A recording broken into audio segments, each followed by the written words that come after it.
Hello, I'm Duncan McAlpine and welcome to my latest broadcast, telling you about comic stuff that I think about most days. I started doing this in 1967. God, I'm so old. Buying comics from my local comic shop, well actually a newsagent in Camberley in Surrey, and I quickly amassed a great big pile, 200 very, very quickly, and just never really stopped.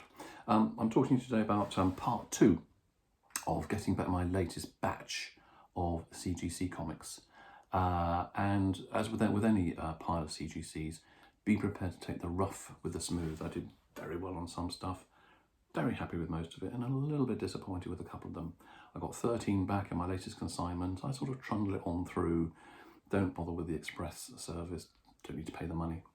I'm happy to be patient, so I'm happy with a 45, 50-day turnaround, as long as I've got the conveyor belt happening and I've got the budget to spend, be it 200 one month, 400 another month, see how it goes. So these 13 cost me just over £400, I think, in final value fees, grading fees and handling fees. So it's pretty good, but it's still a business thing to think about. It's still £400 out, which you've got to think about in your pricing to resell.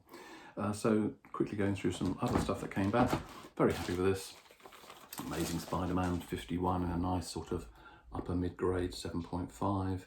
First cover appearance of Kingpin. I love the character of Kingpin. It'd be brilliant to see him in his own movie, actually. I think he's worth his own Marvel Comics Universe movie, but I love Kingpin. And absolutely on this one, it got the holy grail of white pages. If you can get white pages each and every time your quid's in, it's the best copy or example you can get of a 7.5, no questions asked. So page quality increasingly important now. So that came back very, very nicely. £30 in grading fee and £1 for a handling fee. I lucked out on this one. Boy, oh boy, I lucked out. Came back at 8 and I was expecting 6.5, 7 at the most. It's a tough comic to find. It's not everyone's cup of tea. It's much more popular in the States. This kind of period of action comics, Superman versus Bizarro, all that kind of stuff that I grew up on way back in the mid-60s.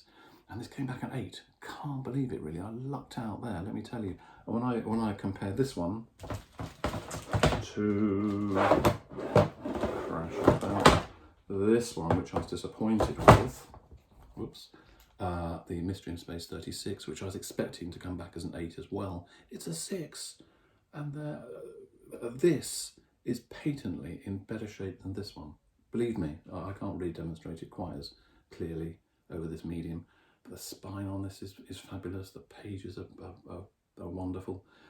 Really hard to find. In 21 years, there's only been 13 of these recorded in any grade, let alone not a 6, but I was hoping for a 7.58, which would have made it the third highest copy. So I'm thinking about resubmitting that and questioning. You know, when CGC get it right, which they usually do, it's things of beauty. Sometimes you really luck out. Sometimes you get disappointed. So it's worth bearing in mind. You've got to take the rough with the smooth each and every time. Come back in a moment for part 3.